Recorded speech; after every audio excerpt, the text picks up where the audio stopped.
I think that just as we're living in a nuclear age, we have grown so tremendously in scientific knowledge. It doesn't seem too much to say that men can begin to awaken to the fact that they haven't grown enough spiritually and haven't recognized their spiritual capacities.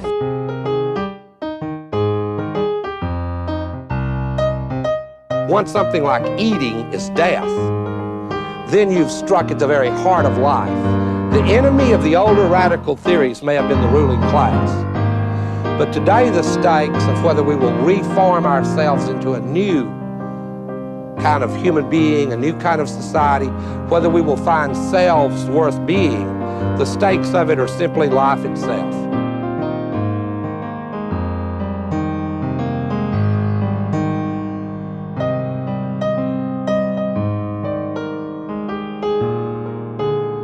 As modernity has created promises that it has no ability to keep. What this means is that we're a society of disembedded individuals, stuck in the impossible situation of being alone together. And what was understood as emancipation has proved to be a form of isolation. It is important to understand that what I am telling you is not simply a cultural history. It's a description of the story that shapes every single person that you know. This is why there is a rise in mental illness. It's absolutely concurrent with the disembedding of the individual, because individuals can't constitute themselves by the very nature of the case. Subjectivity cannot sustain its own weight. We need others to tell us. But we've been given an ethical mandate by the Enlightenment that tells us that that's immoral, that nobody should constrain us. Okay, so yeah, like you sent me an article about this concept of spoils from Egypt, which from what I could tell is like a trope that's used a lot in theology, but I had not seen it used like this. And so I think we should just start with why did, yeah, like I want to ask you, like, why did you zero in on that phrase? What brought you to the point where you found that article? I don't know where I found the article. I think it was in some reading about Hans Urs von Balthasar that I came across the idea, and then you Google it and you go down this whole rabbit hole and you learn that like Origin talked about it a whole lot. But the idea in question is called like the spoils of Egypt, or despoiling Egypt, which is the part of the Exodus narrative from Exodus 12, where as the Israelites are finally leaving Egypt, they ask the Egyptians for silver and gold and clothing, and God makes the Egyptians favorably disposed, and so they give their goods to the Israelites, and then they take them into Canaan ultimately.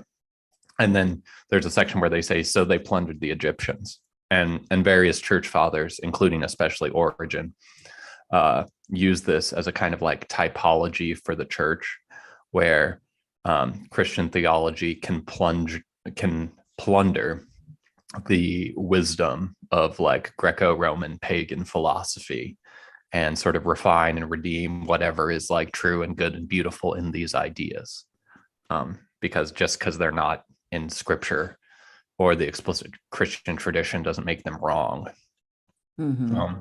So it disposes you to be like more open towards other cultures and ideas, to see how they can be redeemed or synthesized with Christianity, if that makes sense. Oh, it totally makes sense. Yeah, without that, you wouldn't have really Catholic theology, because so much of that was done during the Middle Ages, right? Like the plundering of the pagan philosophies as they came back online in the late Middle Ages. And sure, but even well before then, Platonism, Stoicism, Aristotelianism. Mm-hmm. And the assumption was always that that Christians could take what made sense and was compatible with the Bible and illuminating, as long as it was not incompatible with biblical revelation. If they had to choose between something in pagan philosophy and biblical revelation, they had to choose revelation. But a lot of times there was no clash, or the two could be reconciled. Mm-hmm. Yeah, sure.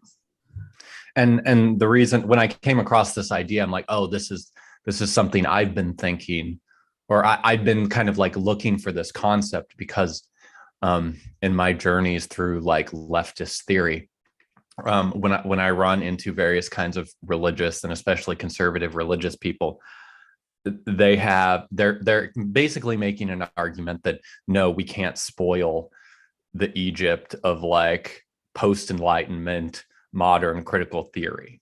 That these ideas are fundamentally materialistic, nihilistic, diabolical, etc., and we need nothing to do with them. But also, meanwhile, what these people usually don't know is they have more or less plundered liberalism and bourgeois theory and synthesized that with their Christianity. Now, I don't think they've done it very convincingly or coherently, but they've done it to their satisfaction so much that they think it's common sense. So yeah, I think they haven't done it consciously, even that it's a sort of an unconscious equation of liberal ideology with Christianity. Yeah. Right. And that might be a testament to like the central liberal anthropology that we are individuals. I mean, I think there is like a crucial truth there that does need to be never forgotten.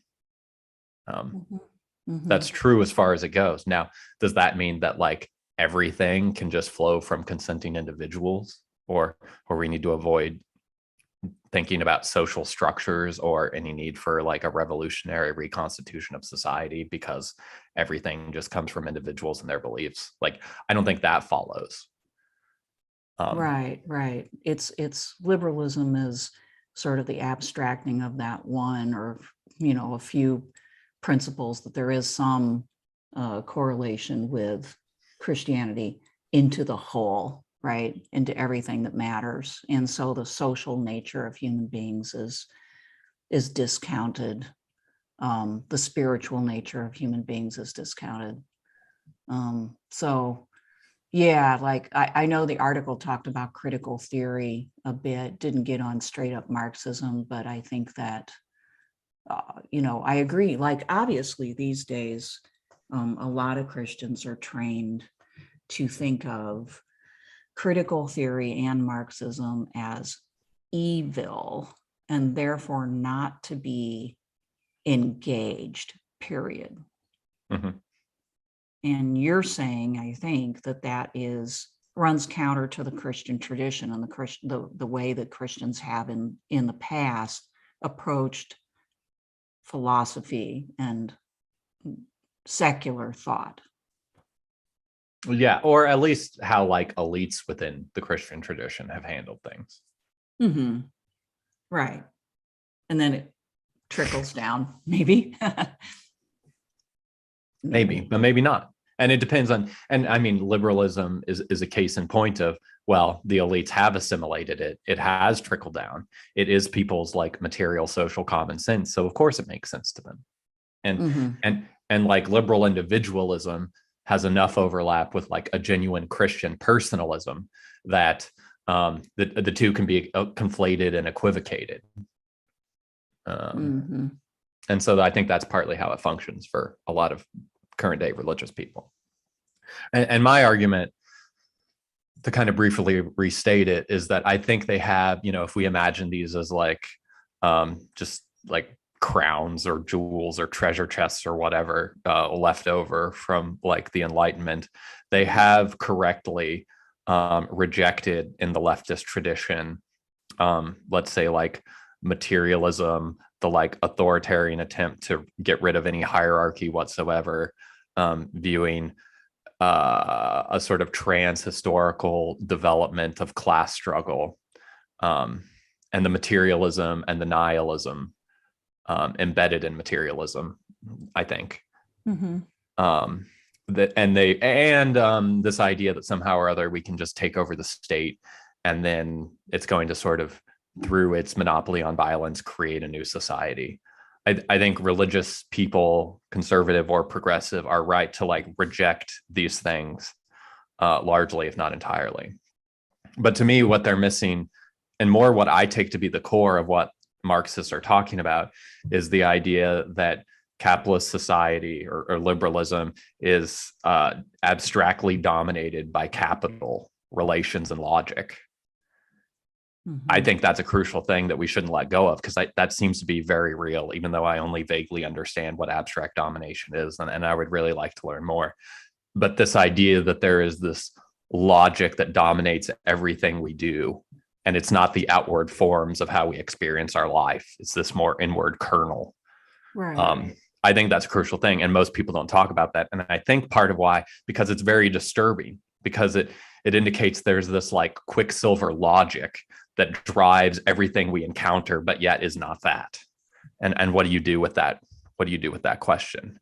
And I don't exactly know, other than you can get detached from any idea that, well, if we enact this reform or that reform, we're going to somehow or other fix our society.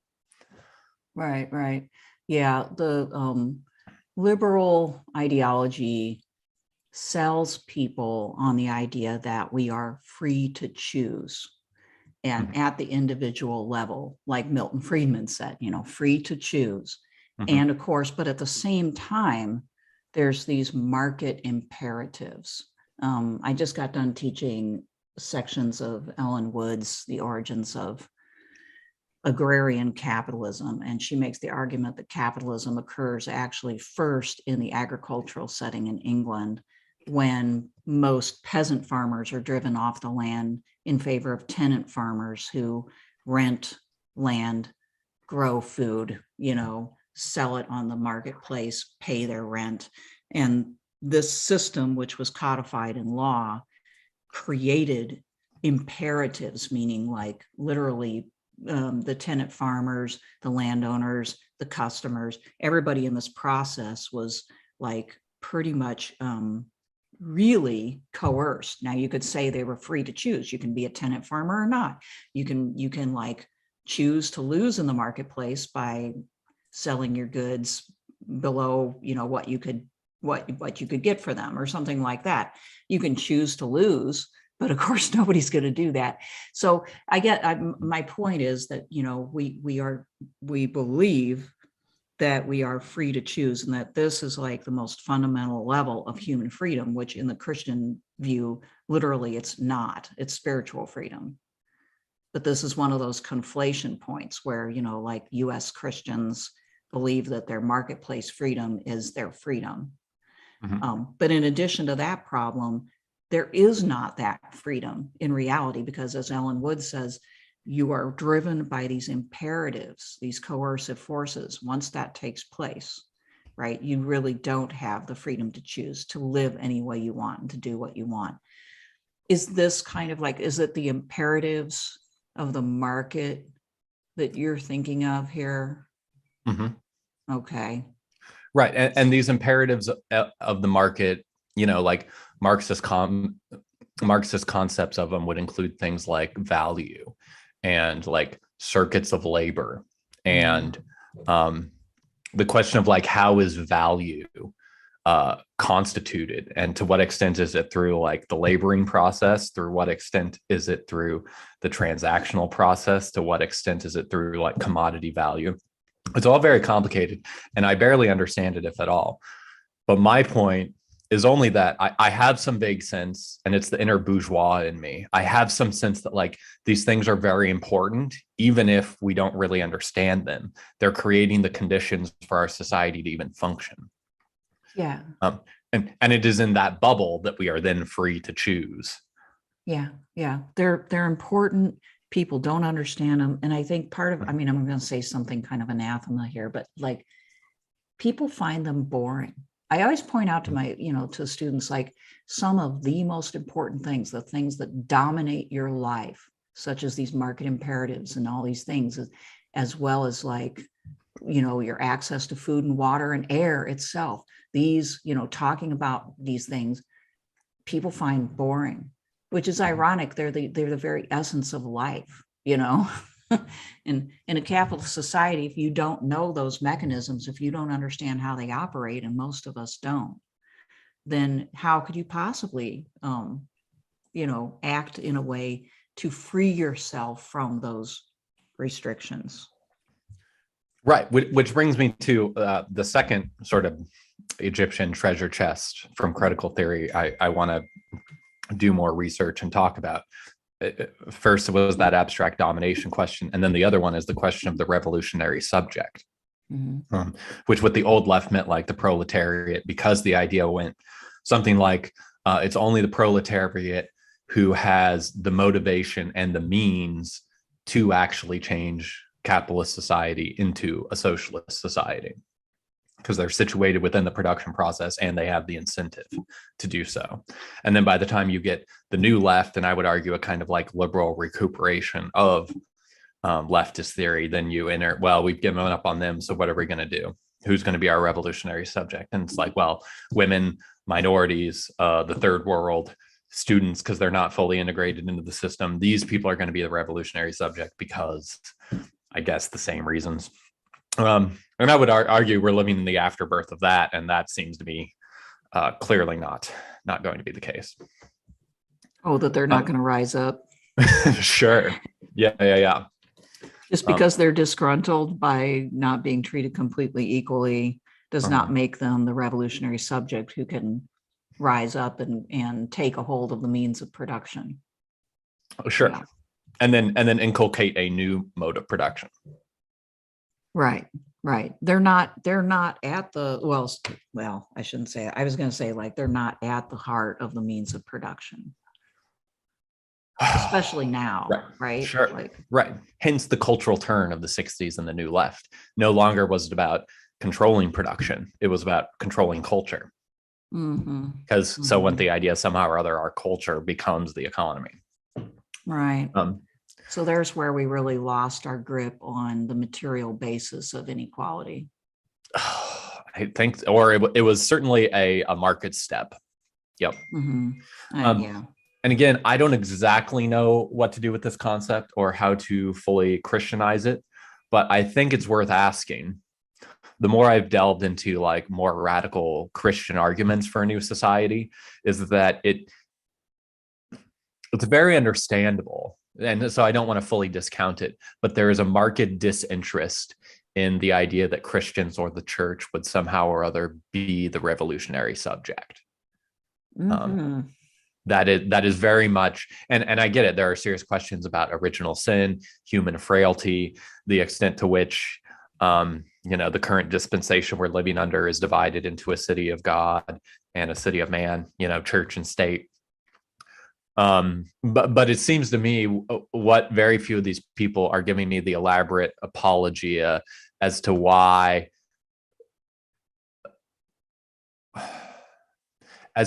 we have to take it for granted that basically we're going to live a public life that is basically abstractly dominated by capital and the state's regulations. And then how are we not just going to live like a quietistic life in our private homes and communities?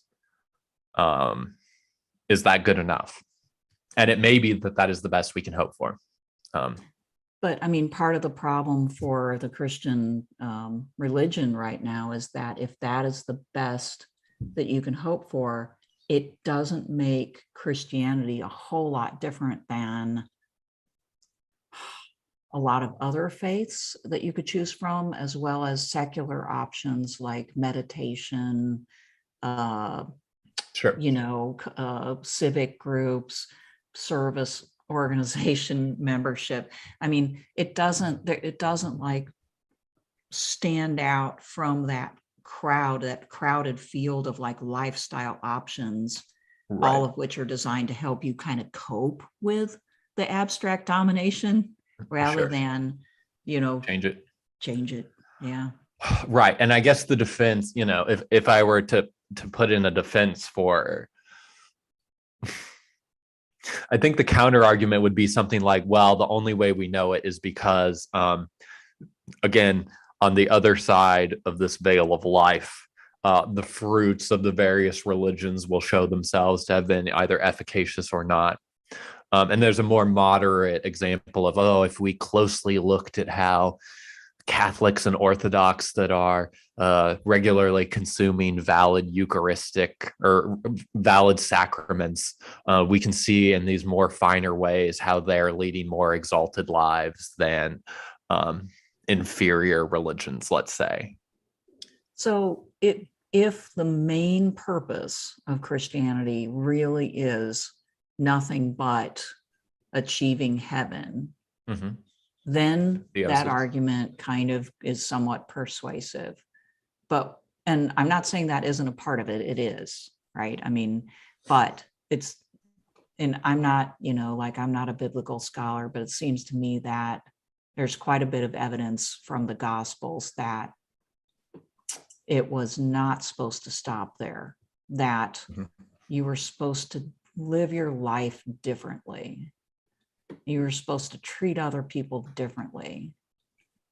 Sure.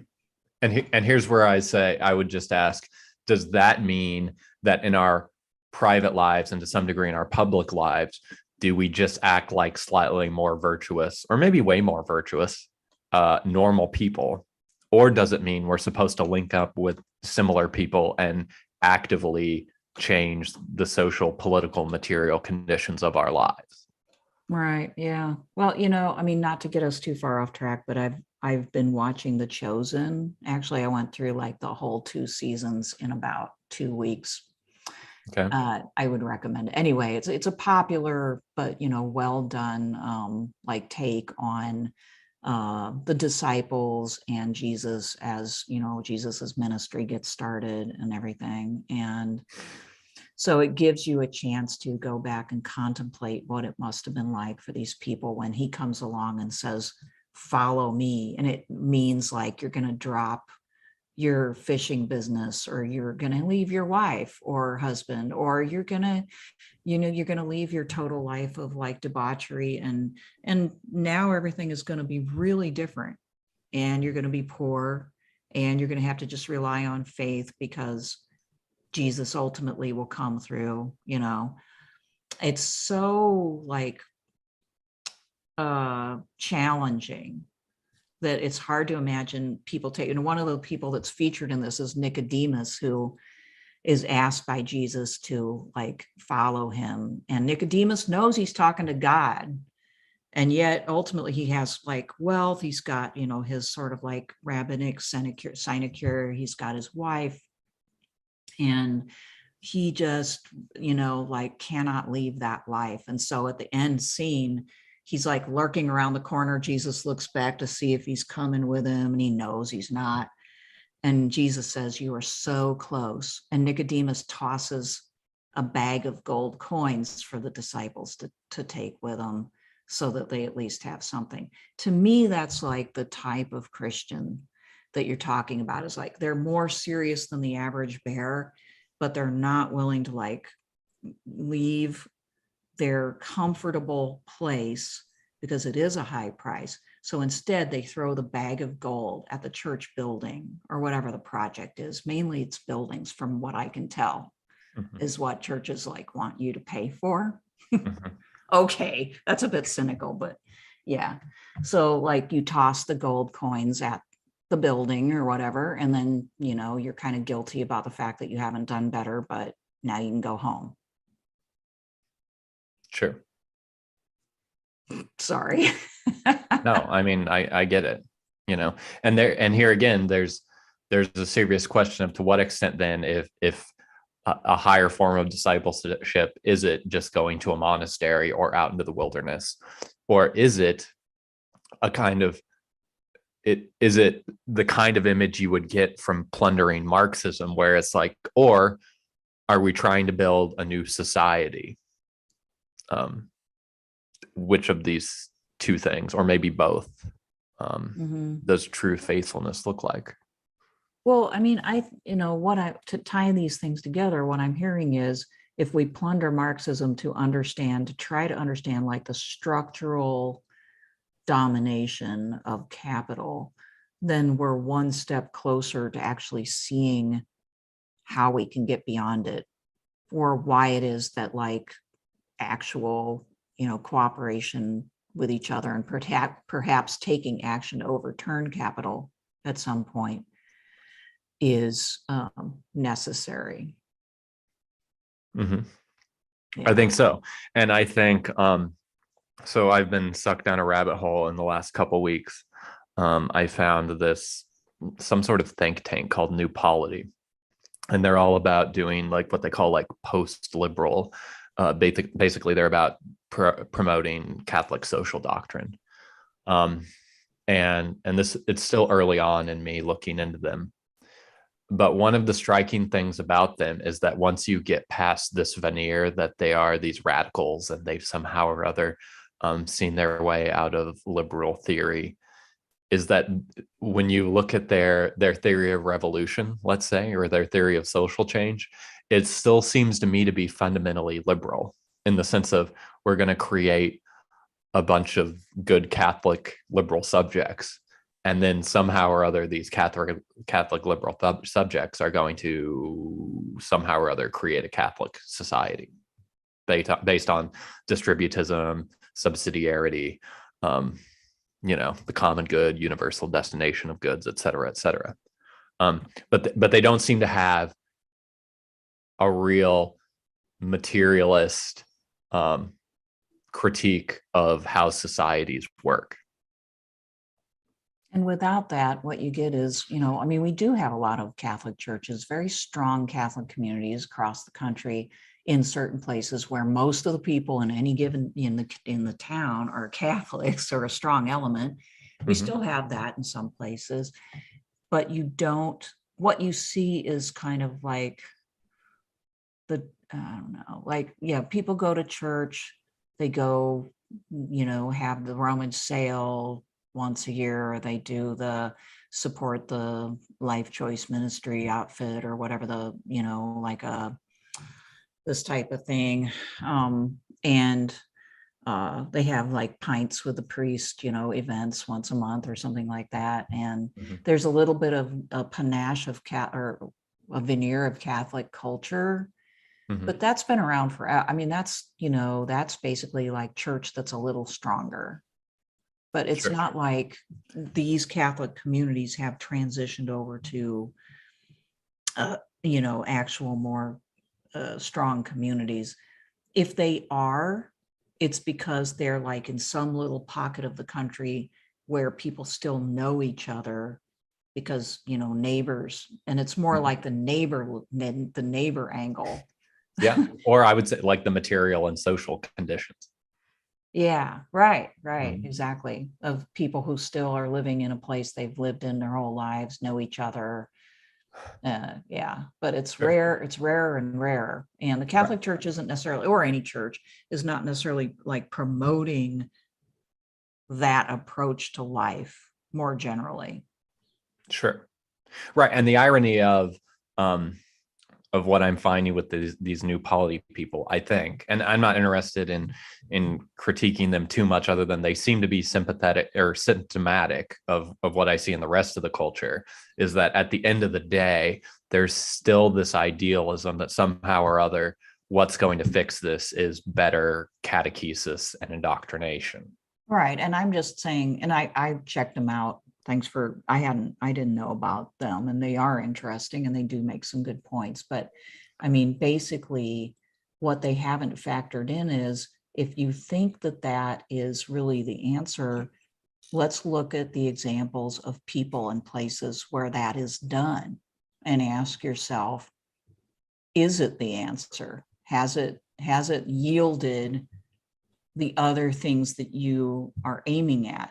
Stronger community, more cohesive, supportive community, stronger like moral behavior. Actually, it's been a while since I looked, but I think it's kind of a truism that, for instance, divorce rates are no different between like Catholic or like fairly like strong Protestant Christians and the general population, for instance.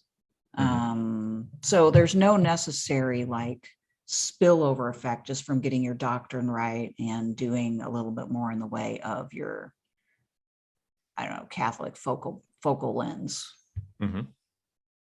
And I would raise the question of to what extent is that because these society, or whether, irregardless of your religion, are you abstractly dominated by capital? Are you intellectually dominated by liberalism? And therefore, how different are you from the outside world? Right. Another example I wanted to briefly highlight. We've talked over the years about the Benedict Option, that book by Rod Dreher. Yeah. And I wanted to read a quick section because he has in there, you would think this whole book, which is about, okay, like mainstream society is on a path to destruction, especially because, the most glaring issue is left liberal woke culture is killing all the babies and normalizing transgenderism. So what we need, the Benedict Option, is communities need to embrace a kind of light Benedictine monasticism. And here's why I think it's interesting. More than that, there is this first step among a Christian right liberal to try and articulate, okay, what would a new society look like? How would we build a new society within the shell of the old? Is the potential offered by this book. And it's been a few years since I read it, but I remember my takeaway was, well, nothing really.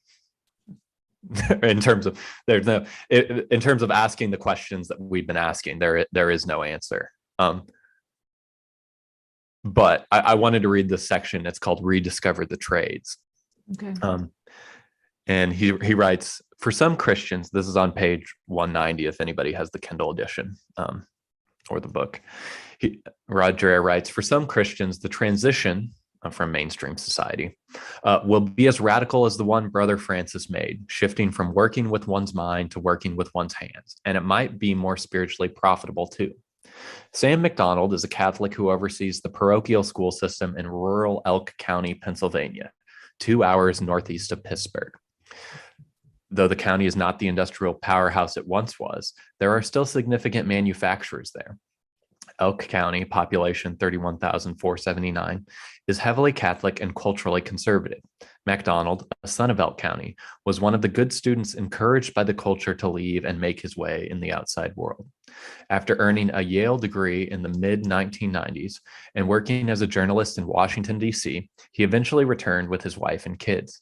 Today, he is an education innovator, working to introduce some of the county's Catholic schools to the classical model, which is when they try and give you a classical liberal arts education. Right. Quote, I'm going to have a classical academy that builds die setters. That's where we're headed, he says. If you go back 50 years, the Catholic kids around here were all taught by nuns. They were all die setters who learned Latin and who could do trigonometry like nobody's business, unquote. If you have a strong work ethic, can pass a drug test, and can be trusted to show up on time, Elk County has a job for you. Its local manufacturers know that within 10 years, they will need 10,000 workers to replace the skilled laborers who are retiring. Too many of the current county residents who would normally fill those jobs are too dysfunctional to do them or have moved away. Rather than look at relocating the factories a decade from now, the Elk County industrialists are considering a campaign to draw good workers to the area. Quote, they want to hire and build up a workforce of citizen workers, says McDonald, people who are not only going to be reliable employees, but who are also going to be good citizens who go to church and who get involved with the community, unquote. McDonald says that there's already a good basis for a Catholic Benedict Option community there. There are plenty of churches, a great Catholic school system that's improving, and a culturally conservative ethos that's family friendly. Plus, it's affordable. You can get a good house for around $60,000, which is not much more than many skilled laborers make in a year. The catch is that you have to work in a factory, though that's a much more appealing alternative these days than in decades past when factories were grimy. And he leaves out way less automated. Mm-hmm. But anyway, and you have to live in a place McDonald's describes as, quote, in the middle of nowhere, unquote. It's a matter of priorities. That's Dreher's comment. And then he goes into another quote. If you're in a place in your life where you decide that you can't work for your company because you can't be an ally, by which he means to the queer LGBT, whatever cause, Elk County might make sense, he says. Nobody's going to ask a die setter to be an ally. They don't care, unquote. Tradition-minded Christians who have immersed themselves in the writings of Wendell Berry should understand that agrarianism is no panacea. Quote, you can't make a living as a farmer, but you can make a living as a die setter, says MacDonald. Industrialism is the new agrarianism. It's not back to the land, but back to the trades, unquote. The challenge for some Benedict option Christians will be to find and relocate to the elk counties all over America, far away places on the margins of the empire. Funny thing is, the margins of the empire could be as near as the boundaries of what is acceptable employment in one social class. Faithful Christians who foresaw a professional career for themselves or their children will need to give the trades a second look. Better to be a plumber with a clean conscience than a corporate lawyer with a compromised one. And Oh. and why this section always stuck with me is he's rejecting, like, look, we're not going to worry about the abstract domination of capital. That is settled. Mm-hmm. And we're not going to worry about being revolutionary subjects. That is settled. That we are not going to challenge the abstract domination of capitalism. And we are not going to shoot for any kind of revolutionary reconstitution of society. We are going to step away from the upper class jobs that are dominated by cultural liberalism so that we can lead right liberal lives in small towns, and we can set up machines so that they will run, and we can get our little dividends on being the working class.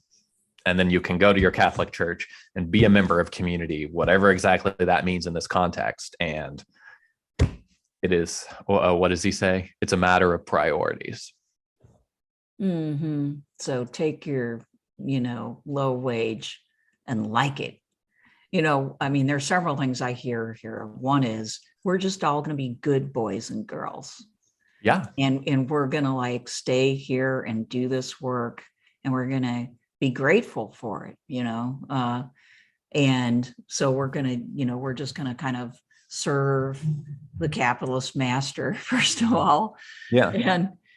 And then secondly, there's the commentary about the allies, and I won't belabor this, but I do think that they're just really paranoid about gay people. And there is a point where, I mean, the ally concept, even though it's somewhat PC, is simply can boil down to, I will be your friend if you have a person in my community who is somewhat unpopular. I think that's actually a fairly close to Christian position. So I don't appreciate the, sort of belittling or I don't know, just this sort of lens on, or, focus on one or two things, one of which is homosexuality, as though the world is coming apart primarily because gay people exist. Holy cow, if only it were so, right?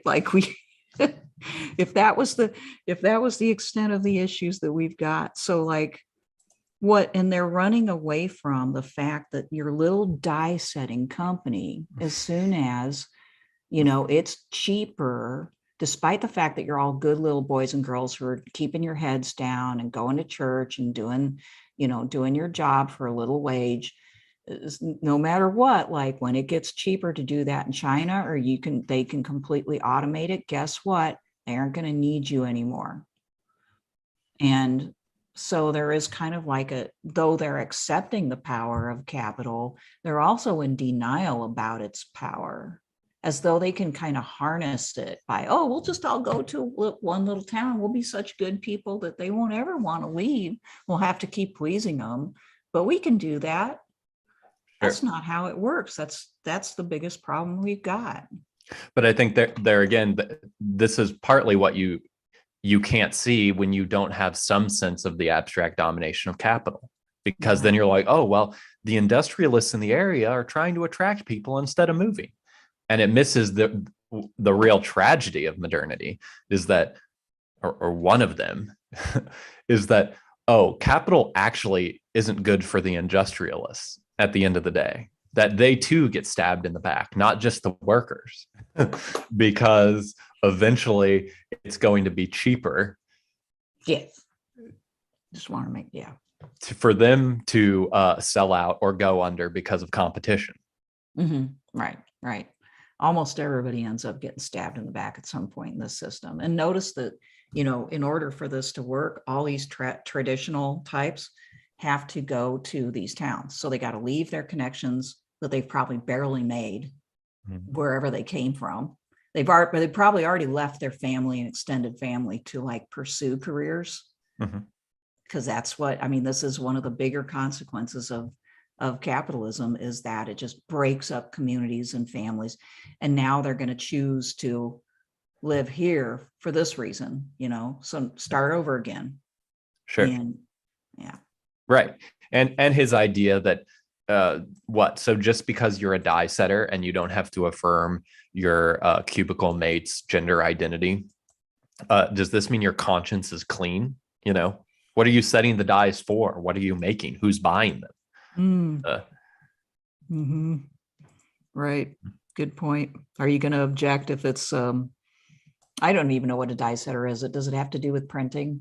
I assume it does. My understanding is like die setting is like setting up machines to run for whatever like specific tasks they work for, which usually involves printing out like plastic or metal parts. Gotcha. Okay. So they could be making anything. Yeah. So, like, are they going to object? Think of all the devilish toys they could be putting together. You could be making, dildos, for instance. Like, maybe. I don't know. Well, better warheads than dildos. Okay. Unfortunately, I think they might agree, but I don't know. I think they will. A lot of them would, because this is where this logic gets you. I'm afraid so.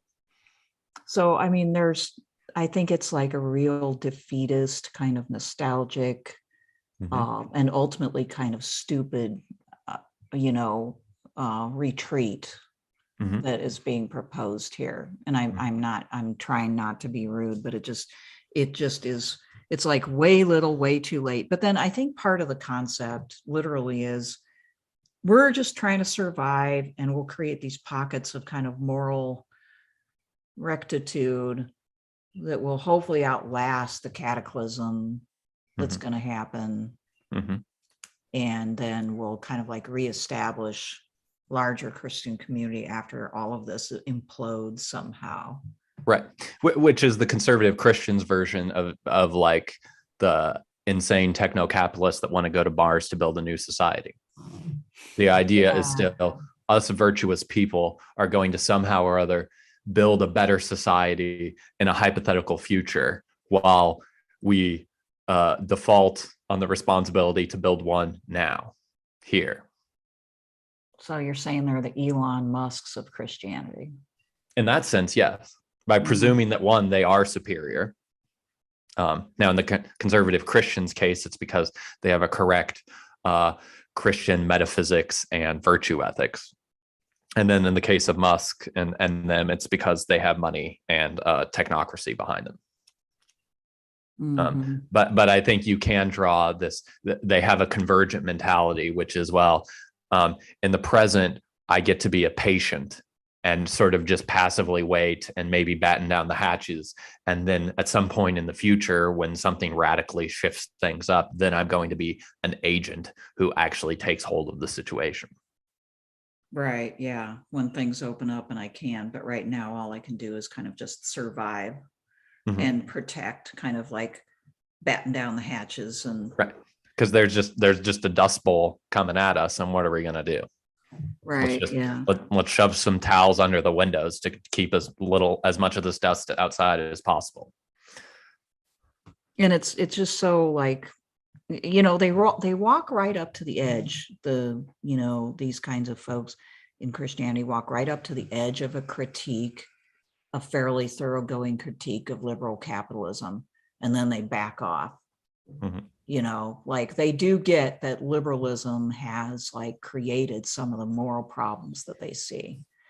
They don't really, fix their eyes on the capitalist part, the part of like material structural domination. of capital, but they do deal with the, the fact that liberalism has like churned things up and has kind of created all sorts of like moral chaos in the universe. And that it's disappointing. It's like refreshing on the one hand to see people even try to like think beyond the current system, but it's also disappointing because in their critique, they shrink back into the tropes that are thoroughly available even without that critique, of a sort of very traditional conservative vein, as though, if we could just educate our kids with classical, like a classical education and teach them Latin, we can keep them down on the farm or something like that. Right. And then, your great grandchildren who is good at trigonometry and Latin and knows how to set the dies is going to like resurrect throne and altar in America. You know what? These kids are smart. I've run across many of them that have been educated this way. And believe me, they don't want to go set dies. Okay. They don't, because they're like smarter than your average bear. So they tend to go to a university and then they get ideas about being a lawyer or a professor or something like that, actually, a CEO, because it is a good education. Yeah, but you don't want to go back and die set. Okay, so well, we better wrap up for today. Do you want to plunder Egypt on behalf of all Christians? I suppose. Yeah. I know they're all waiting with bated breath. Oh yeah, like somebody has to do it. And once they find out it's us, they'll come flocking to the podcast. But yeah, I think that we're like brave enough to go there and to find out what we can keep. In fact, we've been doing that, but I think in this podcast, we can, moving forward, talk quite a bit about like what from Marxist and critical theory we can take and use as Christians instead of just being afraid of the whole ball of wax as evil. Is it brave or is it stupid? Probably both. Doesn't have to be one or the other. Could be both. But, like in the name of free intellectual inquiry, there should be no, you shouldn't just say right off the bat, this area of thought is off limits, because that's a position of weakness, first of all, because it says I'm afraid of that, right? Like, I'm not sure my argument can withstand the onslaught of that. So I'm going to just stay away from it like I would, metaphysical evil. Right. Yeah, I have it's not just my theory. A lot of other people have said it like obliquely, and I'm kind of extrapolating it.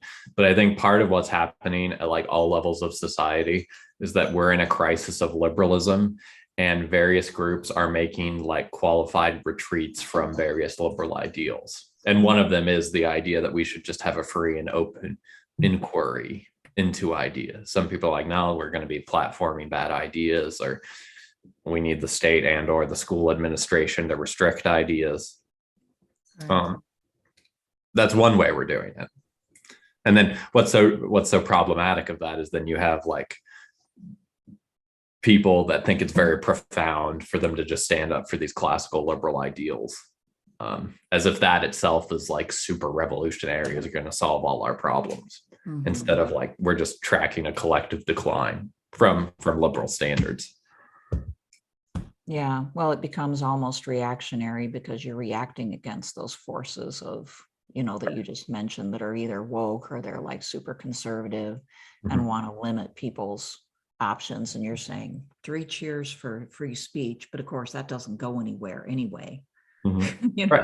Because partly the abstract domination of capital necessitating intellectual and cultural decline in the long run says we can't afford that luxury of free and open inquiry. Go set up the die set, dude.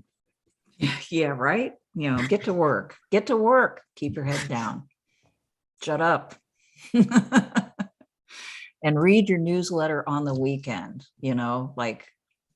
yeah.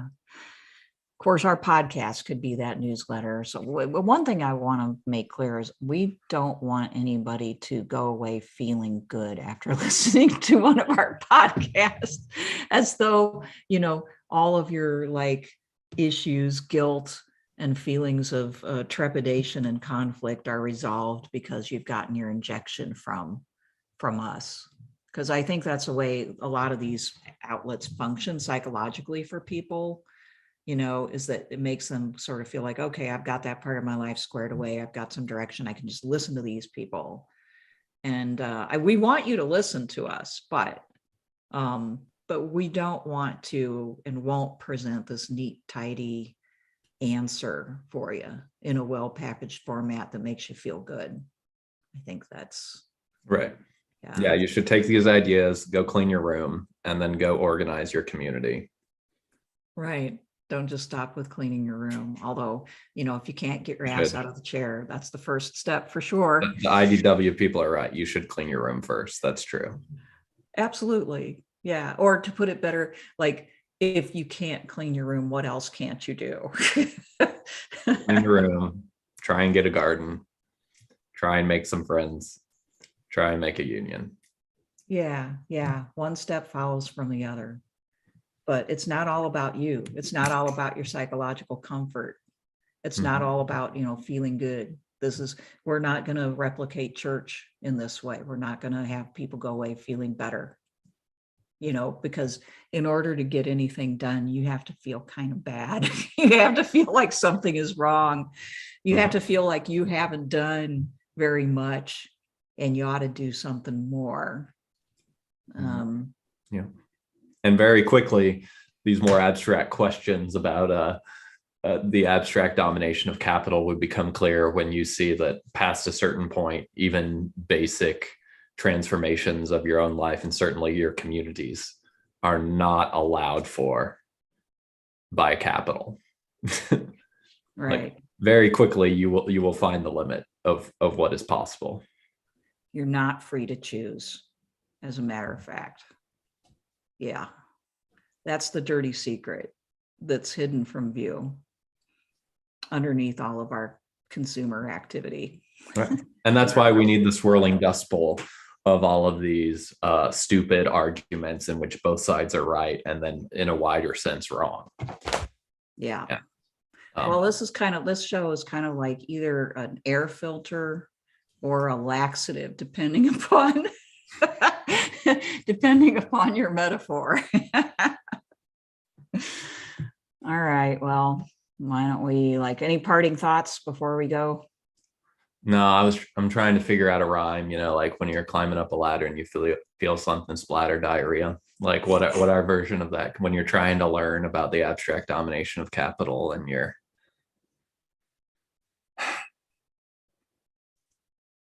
Yeah, that's a tough one. I know. I thought of crap it all, but I don't think that it really fits with the sentiment.